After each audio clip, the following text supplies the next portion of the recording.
ದಲಿತ ವಿರೋಧಿ ಹೇಳಿಕೆ ನೀಡಿದ ಆರ್ಆರ್ ನಗರ ಶಾಸಕ ಮುನಿರತ್ನ ಬಂಧನದ ಬೆನ್ನಲ್ಲೇ ಚಿತ್ರದುರ್ಗದಲ್ಲಿ ಛಲವಾದಿ ಗುರುಪೀಠದ ಬಸವನಾಗಿದೇವ ಸ್ವಾಮೀಜಿಯವರು ಸೆಪ್ಟೆಂಬರ್ 15 ಬೆಳಗ್ಗೆ 9 ಗಂಟೆಗೆ ಪ್ರತಿಕ್ರಿಯೆ ನೀಡಿದ್ದಾರೆ. ನಾವು ಶಾಸಕ ಮುನಿರತ್ನ ಅವರ ಬಂಧನಕ್ಕೆ ಆಗ್ರಹಿಸಿ ನಿನ್ನೆಯಷ್ಟೇ ಪ್ರತಿಭಟನೆ ನಡೆಸಿದ್ದೆವು. ಆದರೆ ರಾಜ್ಯ ಸರ್ಕಾರ ಮತ್ತು ಪೊಲೀಸ್ ಇಲಾಖೆ ಕೂಡಲೇ ಶಾಸಕರನ್ನ ಬಂಧಿಸಿದೆ. ಆಡಳಿತ ಪಕ್ಷ ಮತ್ತು ವಿರೋಧ ಪಕ್ಷ ಯಾರೇ ಆಗಿರಲಿ ಸಂವಿಧಾನದ ಮೇಲೆ ಗೌರವ ಇಡಬೇಕು. ಮಹಿಳೆಯರ ವಿಚಾರದಲ್ಲಿ, ಸಮುದಾಯಗಳ ವಿಚಾರದಲ್ಲಿ ಜಾಗೃತರಾಗಿರಬೇಕು ಎಂದು ತಿಳಿಸಿದರು. ಶಾಸಕ ಮುನಿರತ್ನ ಅವರು ಮಾಡಿದ್ದು ದೃಢಪಟ್ಟರೆ ಅವರ ಶಾಸಕ ಸ್ಥಾನದಿಂದ ಅವರನ್ನು ವಜಾ ಮಾಡಬೇಕು ಎಂದು ಶ್ರೀಗಳು ಆಗ್ರಹಿಸಿದರು.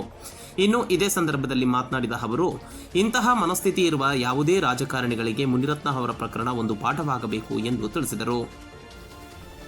ಎಲ್ರಿಗೂ ನಮಸ್ಕಾರ. ನಾನು ಶ್ರೀ ಜಗದ್ಗುರು ಬಸವನಾಗಿದೇವ ಶರಣರು, ಶ್ರೀ ಜಗದ್ಗುರು ಛಲವಾದಿ ಗುರುಪೀಠ ಚಿತ್ರದುರ್ಗ.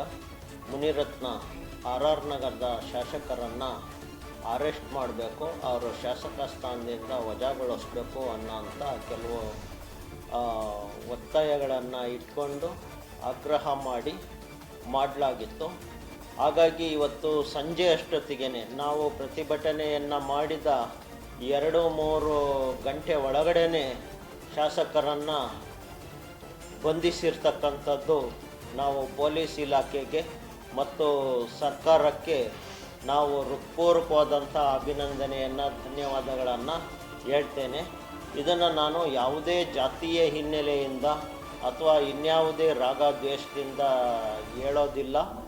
ಹೃತ್ಪೂರ್ವಕವಾಗಿ ಇಂಡಿಯನ್ ಕಾನ್ಸ್ಟಿಟ್ಯೂಷನ್ನ ಯಾರೇ ಶಾಸಕರು ಅಥವಾ MLCಗಳು, ವಿಧಾನ ಪರಿಷತ್ನವರು, ಆಡಳಿತ ಪಕ್ಷದವ್ರು ಇರಲಿ, ವಿರೋಧ ಪಕ್ಷದವ್ರು ಇರಲಿ, ಯಾವುದೇ ಸಮುದಾಯದವರಿರಲಿ, ದಯವಿಟ್ಟು ಸಂವಿಧಾನದ ಜೊತೆಗೆ ಸಂವಿಧಾನದ ಆಶಯಗಳನ್ನು ಎತ್ತಿಡಿಯುವಂಥ ಪೀಠಿಕೆಯಲ್ಲಿರುವಷ್ಟನ್ನಾದರೂ ಕೂಡ ದಯವಿಟ್ಟು ಪಾಲಿಸಬೇಕು ಅಂಥೇಳಿ ನಾನು ಒಂದು ಗುರುಪೀಠದ ಪೀಠಾಧಿಪತಿ ಸ್ವಾಮೀಜಿಯಾಗಿ ವಿನಯಪೂರ್ವಕವಾಗಿ ಕೇಳ್ಕೊಳ್ತೇನೆ.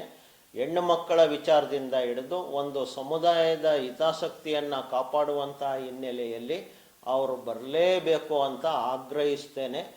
ಈಗ ಏನು ನಮ್ಮ ಶಾಸಕರು ಬಂಧನದಲ್ಲಿದ್ದಾರೆ, ಅವರು ಮಾಡಿದ್ದಾರೆ ಬಿಟ್ಟಿದ್ದಾರೆ ಅಂತಕ್ಕಂಥದ್ದು ತನಿಖೆಯಲ್ಲಿ ಗೊತ್ತಾಗತ್ತೆ.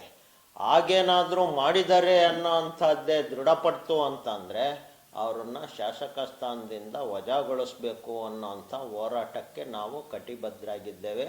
ಮುಂದಿನ ಮಂಗಳವಾರದಷ್ಟೊತ್ತಿಗೆ ಎಲ್ಲ ವಿಷಯಗಳು ನಮಗೆ ಮನವರಿಕೆ ಆಗ್ತವೆ.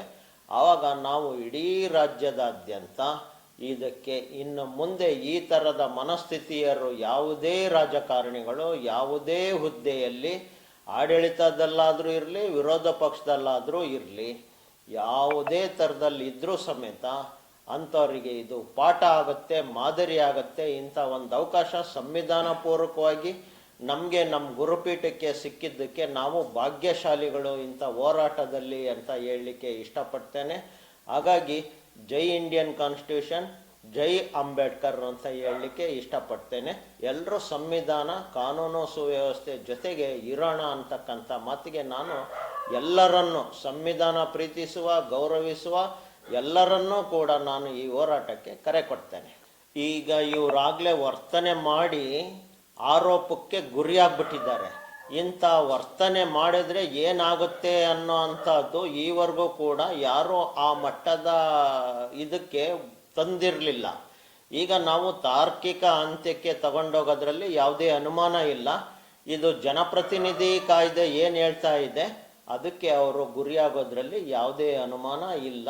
ಇವರ ನಡೆ ನುಡಿ, ಇವರ ಫಲ, ಇವರು ನಡ್ಕೊಂಡಿದ್ದರ ಫಲ ಬೇರೆಯವರಿಗೆ ಪಾಠ ಆಗುತ್ತೆ ಅನ್ನೋದ್ರಲ್ಲಿ ಯಾವುದೇ ಅನುಮಾನ ಇಲ್ಲ. ಘಟನೆ ನಡೆದಾದ್ಮೇಲೆ ಕೆಲವೇ ಗಂಟೆಗಳಲ್ಲಿ ಪೊಲೀಸ್ ಇಲಾಖೆ ಶಾಸಕರನ್ನ ವಶಕ್ಕೆ ತಗೊಂಡಿರ್ತಕ್ಕಂಥದ್ದು ಮತ್ತು ವಿಚಾರಣೆಯನ್ನು ನಡೆಸ್ತಾ ಇರ್ತಕ್ಕಂಥದ್ದು, ಈ ಹಿನ್ನೆಲೆಯಲ್ಲಿ ಸರ್ಕಾರ ಮತ್ತು ಪೊಲೀಸ್ ಇಲಾಖೆಗೆ ತಮ್ಮ ಹೇಳಿಕೆ?